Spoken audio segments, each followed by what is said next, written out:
सुधाजी घरात एकट्याच होत्या. त्यांची मुलगी आणि जावई येणार होते. रात्रीचे 10 वाजले होते.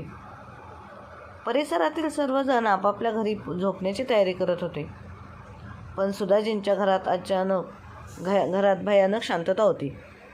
गुडघ्यांमध्ये तीव्र वेदना होत असल्याने त्यांना भाज्या शिजवताना त्रास होत होता. थकून त्या सोफ्यावर पडल्या आणि डोळे मिटले. रात्री 11च्या सुमारास त्यांची मुलगी सौम्या आणि जावई करण आले. सौम्या येताच ती जोरात बोलली, आई लवकर जेवण बाहेर आण, आम्हाला खूप भूक लागली. आम्हाला बाहेर काही खायला मिळाले नाही. सगळीकडे इतकी गर्दी होती की आम्ही आताही जाऊ शकलो नाही. सुधाजी घाबरून म्हणाल्या, बेटा माझे गुडघे खूप दुखत होते. मी कशी तरी भाजी बनवली पण मला रोट्या बनवण्याची हिंमत झाली नाही. तुम्हाला त्या रोट्या भाजून घे. हे ऐकून सौम्या खूप रागवली. आई तुला हेही जमत नाही का? तुला तर फक्त आम्हा 2 लोकांसाठी 4 रोट्या भाजायच्या होत्या. तू हेही करू शकत नाहीस? आई तू इतकी वयस्कर झाली नाहीस की तू 4 रोट्याही बनवू शकत नाहीस.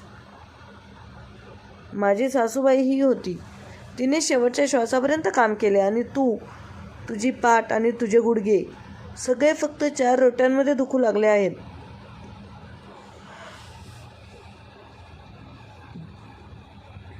ती रागात तिथून निघून गेली आणि बोलू लागली, आम्ही आत्ताच बाहेरून आलो आहोत आणि माझ्यात रोट्या बनवण्याची काही हिंमत नाही. मी जेवण बाहेरून ऑर्डर करते. असे बोलून सौम्या तिच्या खोलीत गेली. मग करण तिच्या मागे गेला. सुधाजी सोफ्यावर बसल्या. त्यांनी त्यांचे डोळे मिटले. त्यांच्या डोळ्यातून अश्रू वाहत होते. अर्ध्या तासानंतर जेवण आले. सौम्या आणि करण दोघांनीही जेवण केले पण कोणी सुधाजींना विचारले नाही, आई तू जेवलीस का?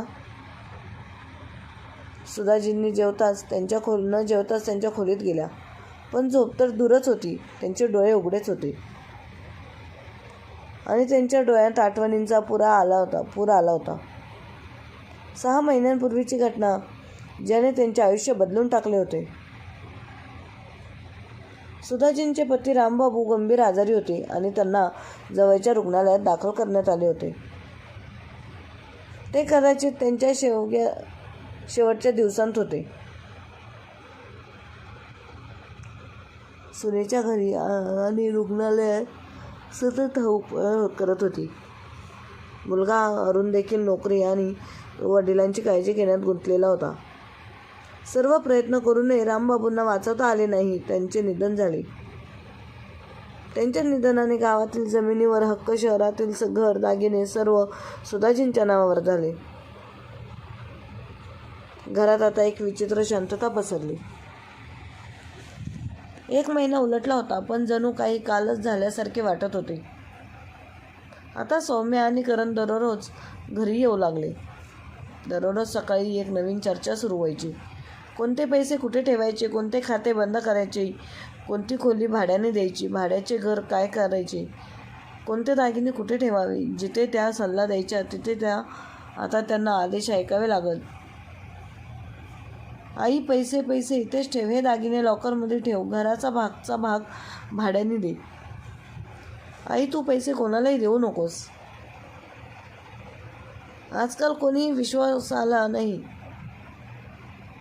या सगळ्यात मुलगा अरुण आणि सून रिचा सुधाजींसाठी बाहेरचे होत होते. जेव्हा अरुण आईला काही सांगायचा तेव्हा त्याची आई त्याला काय बोलायची, तू तर गप्पच राहा. तुम्हा दोघांना तर वाटते की मी तुम्हालाच माझी प्रॉपर्टी द्यावी. तुला तर वाटले तुझे वडील राहिले नाही, मग तू मला तुझ्या बोटावर नाचवशील.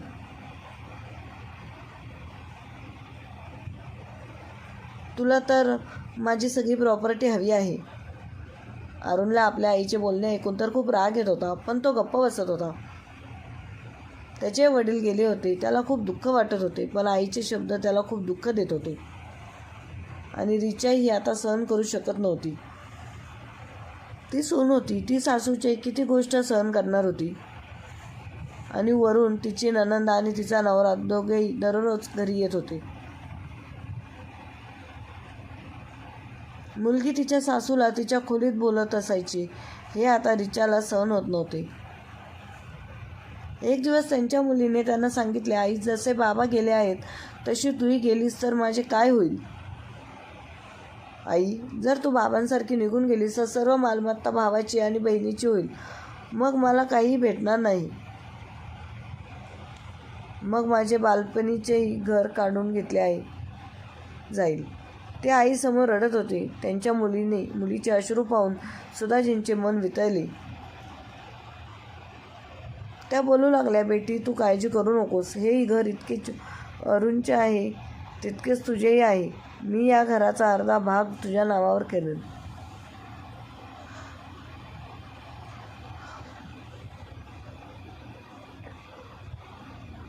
रिचाने स्वयंपाकघरात चहा बनवताना हे स्पष्ट ऐकले. तिच्या मनातला राग बाहेर पडणार होता. आतापर्यंत तिची नणंद फक्त सल्ला देत होती, पण आता ती तिची वाट बघू लागली होती. जेव्हा तिच्या जबाबदाऱ्यांचा प्रश्न येतो तेव्हा ती फक्त निघून जायची आणि आता तर तिचे हक्क मागायला आली आहे. नंदेचे बोलणे ऐकून रिचा रथ खवळली. हात पुसत ती थेट हॉलमध्ये आली आणि म्हणाली, आई, तुम्ही तुमच्या मालमत्तेची काय करणार आहात? तुम्ही फक्त दीदींचा सल्ला का घेता? तुम्हाला स्वतःचे मन नाही का?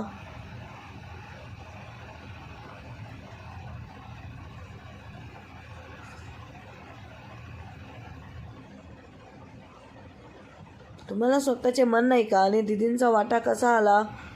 सुनेचे असे बोलणे ऐकून सुधाजींना धक्का बसला. मग ते टोमणे मारणाऱ्या स्वरात म्हणाले, हे माझ्या आणि माझ्या मुलीमध्ये बोलणे आहे. तू यात का हस्तक्षेप करत आहेस? जा आणि तुला दिलेले तू काम कर. मी बघते.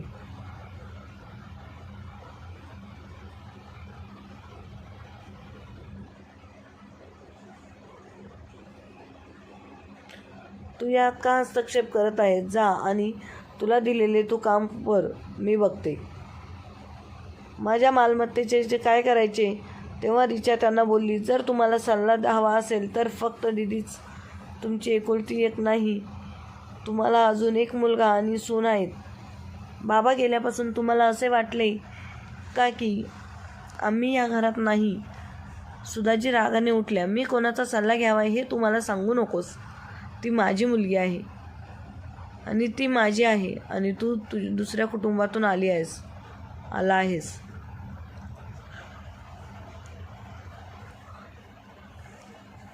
आणि तुझा नवरा तुझाच ऐकतो, माझं काही ऐकत नाही. तुला असे वाटते की तुम्ही मला एकटीला सोडाल आणि मग माझी सर्व मालमत्ता तुम्ही बळकवाल. मला सल्ला देणारी तू कोण आहेस? मग रिचा थरत्या आवाजात म्हणाली, हो आई, आज मी तुम्हाला सांगेन की मी कोण आहे. मीच ती आहे जी या घराला घर बनवते. सकाळपासून संध्याकाळपर्यंत एका पायरीवर उभं राहून तुमच्या प्रत्येक आदेशाचे पालन करते. बाबांच्या शेवटच्या त्या काळात दिवसरात्र रुग्णालयात कोण होते? तुमचा मुलगा अरुण. आणि मी हॉस्पिटलमध्ये बिल, औषधे आणि भरली होती. पण तुमची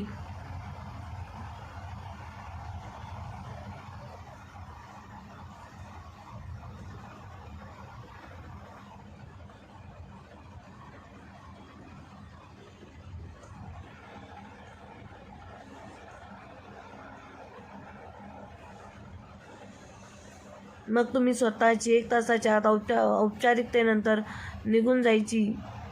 रिचा डोळ्यातून सतत अश्रू वाहत होते. बाबा जिवंत असताना दीदीने खिचडीची वाटी आणली नव्हती. तुमचा जीव रुग्णालयात एक रात्रही राहिला नाही. पण आज सगळेच त्यांचे हक्क सांगण्यासाठी इथे आहेत. आम्ही जबाबदार असताना तुम्ही मुलगा आणि सुना होतो, पण आता आम्ही लोभी झालो आहोत. इतक्या तरुण ऑफिसमध्ये परतला आवाज ऐकून त्याने विचारले, काय चाललंय? सौम्या लगेच म्हणाली, बरं नको. तुझी बायको आम्हाला बाहेरचे म्हणत आहे. ते मी आता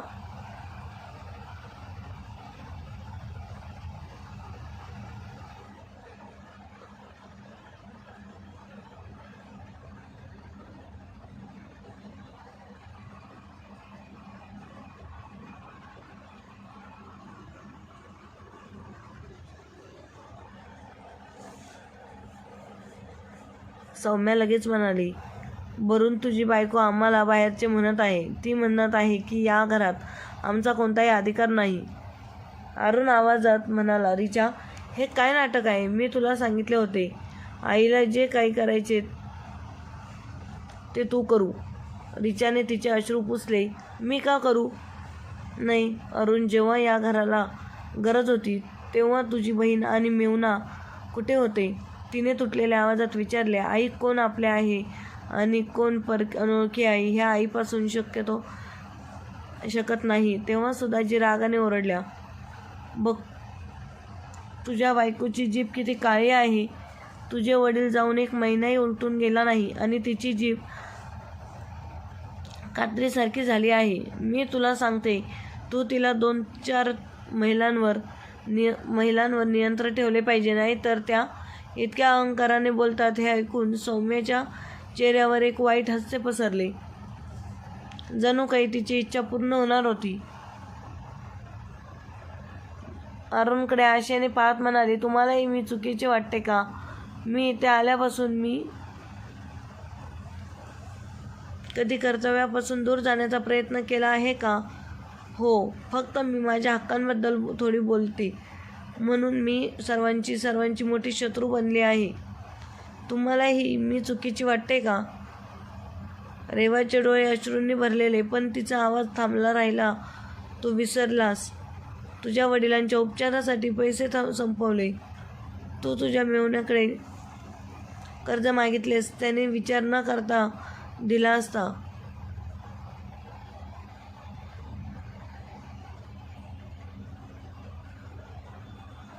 तुझ्या वडिलांच्या उपचारासाठी पैसे संपले.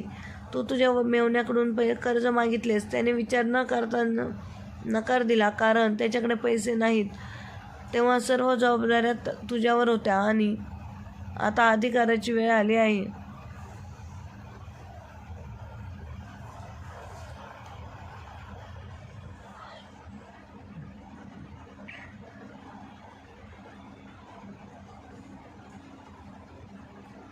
कारण त्यांच्याकडे पैसे नाहीत. तेव्हा सर्व जबाबदाऱ्या तुझ्यावर होत्या आणि आता अधिकाराची वेळ आली आहे. खोलीत शांतता पसरली. अरुण शांतपणे त्याच्या आईसुधाकडे पाहत म्हणाला, हे बघ आई, मला तुला माहीत आहे की तू रिचा उत्तराने नाराज आहेस, पण स्वतः विचार कर. आमच्या लग्नाला 5 वर्षे झाली आहेत. रिचा ही तुला मोठ्या आवाजात बोलली आहे का? तिने कधी काही म्हटले नाही का? तो थांबला आणि पुढे म्हणाला, तू माझ्या बायकोवर हात उचलण्याचा सल्ला देत आहे. तिला रोख. ती काही प्राणी आहे का मी तिला रोखू? ती माझी बायको आहे. माझ्या इतक्याच तिला अधिकार आहे. सुधाची गप्प राहिल्या, पण अरुण पुढे म्हणाला, तू कधी बोलल्यामुळे बाबांनी कधी तुझ्यावर हात उचलला का? त्यांनी कधीच हात केला नाही. मग मी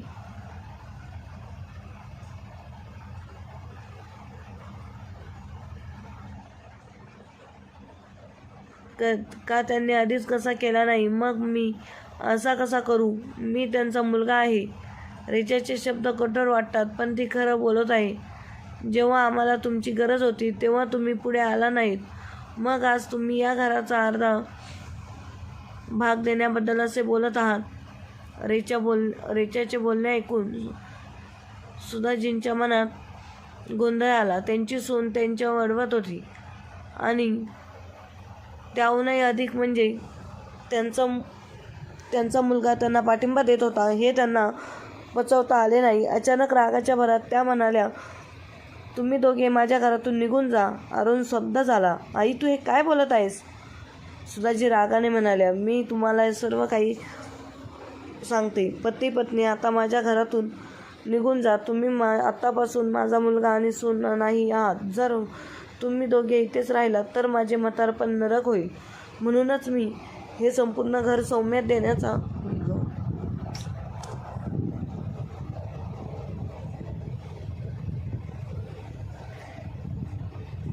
निर्णय घेतला आहे. अर्धे नाही. आईचे असे बोलणे ऐकून अरुणच्या डोळ्यात अश्रू आले.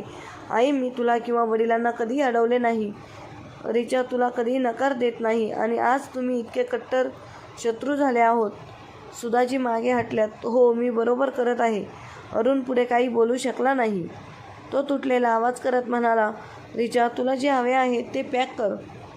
आपण आता इथे राहणार नाही. रिचा ओरडली, पण आपण कुठे जाणार? आपले दुसरे घर नाही.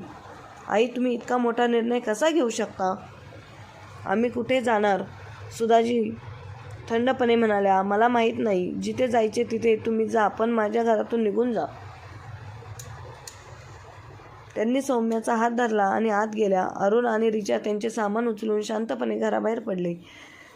त्या रात्री अंथरुणावर पडून सुधाजींचा रिचाबद्दल सर्व काही आठवले. तिच्या चेहऱ्यावरील हास्य, वडिलांची काळजी घेण्याचा तिचा थकवा, घरातील कामांची तिची तक्रार न करता हाताळणी, अगदी अरुणचा त्याग, ज्याकडे तिने लागणे दुर्लक्ष केले होते. त्यांच्या डोळ्यात अश्रू आले. त्यांना त्यांची सर्वात मोठी चूक आठवली. रिचा आणि अरुण गेल्यानंतर काही दिवसांनीच त्यांनी एक मृत्यूपत्र केले आणि त्यांनी सर्व मालमत्ता सौम्याच्या हस्तांतरित केली. त्यांना त्यांचा वाटा मिळताच सौम्या आणि करणने वर्तन बदलले. सौम्या, जी पूर्वी प्रेमाने बोलत होती, आता ती थेट आदेश देत होती. आई, हे कर तू. आई, तू ते कर. कारण त्यांना टोमणे मारण्याचाही लाज नव्हता. ज्या घरात सुधाजींचा एकेकाळी आदर होता, तिथे त्या आता एका कोपऱ्यात शांतपणे बसल्या होत्या. जणू त्यांच्यात घरात कैदी आहेत. त्यांनी ती रात्र या आठवणींच्या गोंधळात घालवली.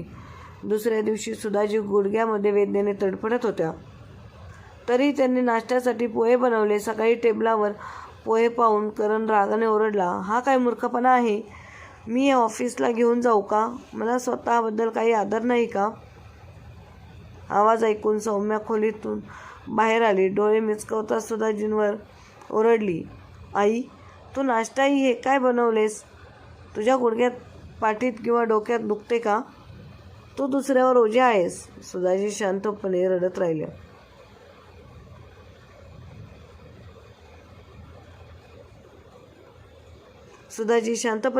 राहिल्या. जवळजवळ पूर्णपणे थकल्या होत्या. दुपारी वेदना वाढल्या तेव्हा सुधाजींनी मुलीला फोन केला, सौम्या, आज तू परत येशील तेव्हा प्लीज मला औषधे घेऊन ये. तेव्हा सौम्या चिडून म्हणाली, आई, मी रोज तुझ्या तक्रारी ऐकून कंटाळली आहे. बघेल मला आठवले तर मी घेऊन जाईन.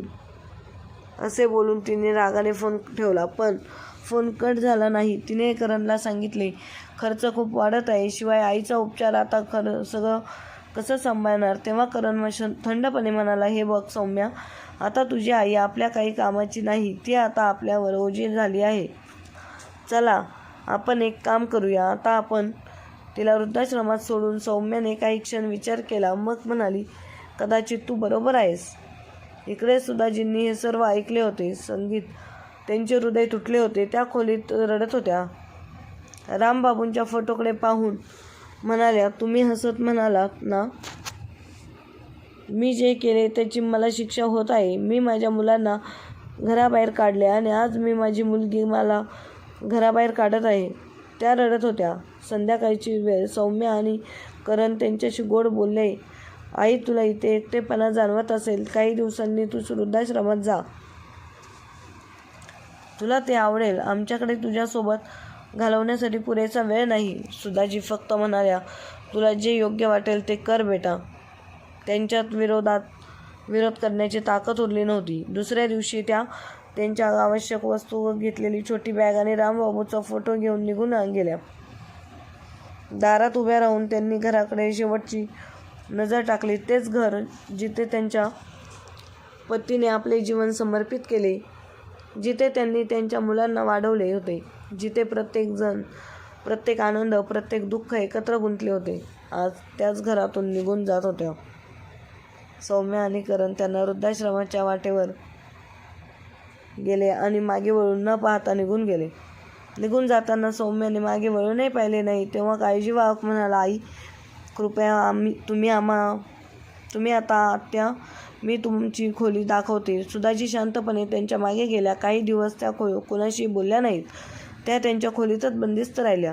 कधी जेवण करत राहिल्या तर कधी उपाशी झोपल्या. त्या त्यांच्या खोलीत बसून शांतपणे रामबाबूंचा फोटो धरून रडत राहिल्या. आश्रमातील सर्वात वयस्कर महिला हे सर्व पाहत होती. एके दिवशी मी तिच्याकडे आले आणि म्हणाली, हे बघ, जर तू असेच दूध राहिलीस तर तुझे दुःख कमी होणार नाही. इथे प्रत्येकाने स्वतःचे दुःख आहे. कोणी आनंदाने इथे आले नाही, पण आम्ही सर्वांनी एकत्र बसून दुःखाचे हास्य करायला शिकलो आहोत. तूही आमच्या गटात सामील व्हावे, नाही तर तुझ्या वेदना आणखीन वाढतील. तूही आमच्या गटाचा भाग व्हावे. तुझे हे दुःख दूर कर. सुधाजींना तिचे शब्द खरे वाटले. त्यांनी तिचा विचार बदलण्यात प्रयत्न केला. काही दिवसांतच वृद्धाश्रमातील सर्वांनी त्यांना ओळखले. तिथे त्यांना रमेश नावाचा एक वृद्ध माणूस भेटला, जो खूप साथ होता आणि आश्रमातून प्रत्येक वृद्ध व्यक्तीचे दुःख समजून घेत होता आणि त्याला त्यांच्या भेटीचे कारण माहीत होते. या संदर्भात त्याने सुधाजींना त्यांच्या येण्याचे कारण विचारले. सुधाजींनी त्याला सर्व काही सांगितले. रामबाबूच्या निधनानंतर भीती वाटू लागली होती की मुलगा आणि सून मालमत्ता कशी हडप करतील. मुलती सौम्यांचे गोड बोलून असे चुकीच्या मार्गाने नेले होते आणि मुलाला आणि सुनेला घरातून काढून टाकल्यानंतर सर्व मालमत्ता मुलीला कशी दिली. मग काही महिन्यातच सौम्याने तिचे खरे रूप उघड केले आणि वृद्धाश्रमात पाठवले. रमेशजी पूर्वी वकील होते. त्यांची शक्ती आता अशी होती की त्यांचा मुलगा आणि सून परदेशात राहत होते आणि त्याच्या पत्नीच्या निधनानंतर घरी एकटेच राहणे त्याच्यासाठी खूप कठीण झाले होते. म्हणून वृद्धाश्रमात येणे हा त्यांचा स्वतःचा निर्णय होता. त्याने धीराने विचारले, तुम्ही जिवंत असताना तुमची मालमत्ता तुमच्या मुलीला देत होती का, की तुमच्या मृत्यूनंतर त्यांना ती मिळेल? सुधाजींना मृत्यूपत्राची तांत्रिक बाबी समजल्या नाहीत. रमेशजींनी स्पष्ट केले, हे पहा, सुधाजी, मृत्यूपत्रानुसार तुमच्या मृत्यूनंतरच मालमत्ता वारसा घेणार आहे मिळणाऱ्या व्यक्तीकडे जाते. ज्या मृत्यूपत्रात तुम्ही ती नोंदणीकृत केली आहे याचा अर्थ असा की तुम्ही जिवंत असताना तुम्ही सर्व मालमत्ता तुमची आहे आणि जर तुम्हाला हवे असेल तर तुम्ही हे मृत्यूपत्र बदलू शकता. रमेशजी त्यांना म्हणाले, कृपया मला तुमच्या वकिलांकडे घेऊन चला, ज्याने तुमचे मृत्यूपत्र तयार केले आहे.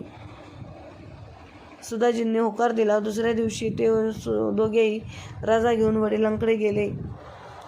रमेशजी यांनी मृत्यूपत्र काळजीपूर्वक वाचले. ते वाचता वाचता त्यांचे डोळे चमकले. ते म्हणाले, सुधाजी, या मृत्यूपत्रानुसार तुमच्या मृत्यूनंतर तुमची सर्व मालमत्ता तुमच्या मुलीकडे हस्तांतरित केली जाईल. याचा अर्थ कायदेशीररित्या तुम्ही सर्व मालमत्ता तुमच्या नावावर आहे आणि तुम्ही जिवंत असताना मृत्यूपत्र बदलू शकता. हे ऐकून सुधाजी मध्ये आनंदाची लाट पसरली. सुधाजींनी लगेच निर्णय घेतला, आता त्यांच्या मुलीला तिच्या कृत्याची शिक्षा होईल. त्यांनी मृत्यूपत्रातून सौम्याचे नाव काढून टाकले आणि त्यांच्या मुलाचे अरुणचे नाव जोडले. रमेशजी यांनी वकिलाची फी भरली. सुधाजींनी भावनिकरित्या त्यांचे आभार मानले, पण रमेशजी हसले आणि म्हणाले, सुधाजी, मी हे पैसे माझ्यासोबत घेणार नाही. जर मी ते एखाद्याला मदत करण्यासाठी वापरले तर माझ्या आयुष्यातील बचत मोलाची ठरेल. सुधाजी त्यांनी त्यांचे आभार मानले आणि म्हणाल्या, रमेशजी, तुम्ही वृद्धाश्रमात जा आणि मी जिथे खूप पूर्वी जायला हवे होते तिथेच जाईन, माझ्या मुलाकडे. रमेशजी त्यांच्या मार्गाने निघून गेले. सुधाजी अरुणच्या हॉस्पिटलमध्ये पोहोचल्या. तिथे त्यांनी गार्डला सांगितले, माझा मुलगा अरुण इथे काम करतो, त्याला फोन करा, त्याची आई आली आहे असे सांगा. गार्डने अरुणला सांगितले की खाली एक वृद्ध महिला त्यांची आई असल्याचा दावा करत आहे. सुरुवातीला अरुणला वाटले की कोणीतरी मस्करी करत आहे, पण जेव्हा त्यांनी खिडकीतून पाहिले तेव्हा ती खरोखर त्याची आई होती. अरुणचे डोळे भरून आले. तो खाली धावला, तिच्या पायांना स्पर्श केला आणि रडला. सुधाजींनी त्याला खूप आशीर्वाद दिला आणि सुधाजी रडल्या, बेटा, मला माफ कर, मी तुझे खूप मोठे नुकसान केले आहे. देवाने मला माझ्या कृत्याची शिक्षा दिली आहे, पण आता मी माझ्या प्रत्येक चुकीची भरपाई करू इच्छिते. मला तिच्याकडे घेऊन चल, मी तिलाही दुखावले आहे, मला तिची माफी मागायची आहे. विलंबी न करता अरुणने अर्ध्या दिवसाची सुट्टी घेतली आणि तिला त्याच्या लहान भाड्याच्या घरात घेऊन गेला. रस्ता अरुंद होता आणि सूर्यप्रकाशही तिथे पोहोचू शकत नव्हता. घर फक्त नावापुरतेच होते. तिथे एक छोटेसे बेचके घर होते. अरुणने रिचाला हाक मारली. तिला स्वयंपाकातून बाहेर पडताच सुधाजींच्या पायाखालची जमीनच सरकली. ती गर्भवती होती आणि ती तिच्या अर्ध्या महिन्यात असल्यासारखी वाटत होती. त्यांच्या डोळ्यात अश्रू आले. हे विचार करून सुधाजींना खूप वाईट वाटले. त्यांचा मुलगा आणि सून, त्यांचे स्वतःचे इतके मोठे घर होते, त्यांना या छोट्या घरात राहण्यास भाग पाडले गेले आणि त्यांची सून या असहाय्यतेत त्यांच्या मुलासोबत तिचे दिवस घालवत होती. सुधाजी रडत होत्या. मी तिला या मुलीपासून दुखावले. बेटा, मला माफ कर. तू बरोबर होतास. मला माणूस ओळखण्याची क्षमता नव्हती. रेचाने त्यांचा हात धरला आणि म्हणाले, आई, तुम्हाला तुमची चूक कळली. ती सर्वात महत्त्वाची गोष्ट आहे. त्यांच्या मुलाला आणि सुनेला आशीर्वाद आणि प्रेम दिल्यानंतर सुधाजी निघून जातात. निघताना त्या बोलतात, आता मी उर्वरित प्रवास एकटीच करेन. मी जे काही बिघडवले आहे ते मी दुरुस्त करेन. सुधाजी थेट त्यांच्या घरात जातात. तिथे पोहोचल्यावर त्यांनी सौम्या आणि करण त्यांच्या मित्रांसोबत पार्टी करताना, मद्यपान करताना, मांसाहार करताना दिसतात. हे पाहून सुधाजी सिंहणीसारखी गर्जना करतात, तुम्ही माझे घर नरकात बदलले आहे. माझ्या घरात दारू आणि मांस चालण्याची तुमची हिंमत कशी झाली? सुधाजींची बदललेली बाजू पाहून सौम्या आणि करण दोघेही चकले. ते क्षणभर निशब्द उठे राहिले. मग शांत होत सौम्या म्हणाली, आई, हे घर आमचे आहे, तुमचे नाही. आम्ही इथे काहीही करू शकतो आणि आमच्या घरात येऊन आमच्याशी मोठ्या आवाजात बोलण्याची तुमची हिंमत कशी झाली? येथून निघून जा. मी आता तुला चांगलेच सांगते. नाही तर मला इतर मार्ग नाहीत आहेत. मला कदाचित तुला इथून हाकलून लावावे लागेल. सुधाजींनी सौम्याच्या डोळ्यात सरळ पाहिले आणि कठोरपणे उत्तर दिले, आता हे घर मी सोडणार नाही तर तुम्ही दोघे सोडणार आणि तुम्ही ते घर सोडले नाही तर मी तुम्हाला हाकलून देईल. गरज पडली तर मी पोलिसांनाही बोलवेल. तुम्ही दोघांनी मला इतके दिवस फसवले. तुम्हाला कळले आहे की मी तुमच्या नावावर मृत्यूपत्र लिहिले आहे, पण मी मालमत्ता ही जिवंत असेपर्यंत माझी राहील. माझ्या मृत्यूनंतर तुम्हाला ती वारसा मिळेल आणि मी जिवंत असेपर्यंत कधीही मृत्यूपत्र बदलू शकते आणि मी ते आधीच केले आहे. उद्यापर्यंत हे घर रिकामे व्हायला हवे. सौम्या आणि करण एकमेकांकडे आश्चर्याने पाहू लागले. जणू काही त्यांनी मोठी चोरी करताना पकडले गेले. जे काही उत्तर देण्यापूर्वीच गेले. सुधाजी कठोर भावनेने निघून गेल्या आणि वृद्धाश्रमात गेल्या. त्या रात्री त्यांची शांत झोप. जणू काही त्यांच्या मानवाचा एक मोठा भार कमी झाला आहे. इकडे सौम्या आणि करण रात्रभर काळजीत होते. त्यांना समजत नव्हते, आई इतकी शहाणी कधी झाली? तिला या सर्व कायदेशीर परिणामांची जाणीव कधी झाली? पण आता त्यांच्याकडे दुसरा पर्याय नव्हता. त्या दोघांनी शांतपणे घर सोडण्याचा निर्णय घेतला. दुसऱ्या दिवशी सुधाजींनी त्यांच्या सामानासह घरात प्रवेश केला. त्यांनी एक बॅग आणि रामजींचा फोटो धरला होता. त्या जड अंतकरणाने घरातून निघून गेल्या. आज त्या पुन्हा त्यांच्या घरात परतल्या होत्या. सौम्या आणि करण तिथे उभे होते. ते त्यांचे सामान बांधण्यात निघण्यात तयारीत होते. सुधाजींनी त्यांच्याकडे पाहिले नाही. ते निघताच त्यांनी संपूर्ण घरात गंगाजल शिंपडले, धूप पेटवली आणि दारावर फुले ठेवली. थोड्याच वेळात घराबाहेर एक गाडी थांबली. अरुण आणि रिचा गाडीतून उतरले. रिचा तिच्या नवऱ्याला धरून हळूहळू चालत गेली. तिच्या डोळ्यात आनंदाश्रू होते. पण तिने घराबाहेर पाहिले. रस्ता फुलांनी सजवला होता. तिच्या आनंदाला सीमा नव्हती. जणू ती पुन्हा तिच्या घरात प्रवेश करत आहे असे वाटले. दारात सुधाजींनी दोघांसाठी आरती केली. रिचा तांदळाच्या भांड्यावर पाय लावत आहे. आज ते रिचा दुसरा गृहप्रवेश होता. सुधाजींनी त्यांच्या सर्व चुका सुधारल्या होत्या आणि आता त्या त्यांच्या सुनेला सून म्हणून नाही तर त्यांच्या मुलीसारखी वागवत होत्या. किंवा आपण असं कसं म्हणावं की त्याहूनही जास्त. मित्रांनो, सुधाजींनी सौम्यासोबत योग्य काम केलं का? कृपया या कथेबद्दल तुमचे विचार कमेंटमध्ये शेअर करा. तुमच्या पाठिंब्याबद्दल तुम्ही आम्हाला खूप खूप धन्यवाद पाठवू शकता. तुमचे छोटेसे योगदान आम्हाला खूप प्रेरणा देते. जर तुम्हाला व्हिडिओ आवडला असेल तर कृपया तो लाईक करा. तुमच्या मित्रांसोबत आणि नातेवाईकांसोबत शेअर करा. धन्यवाद.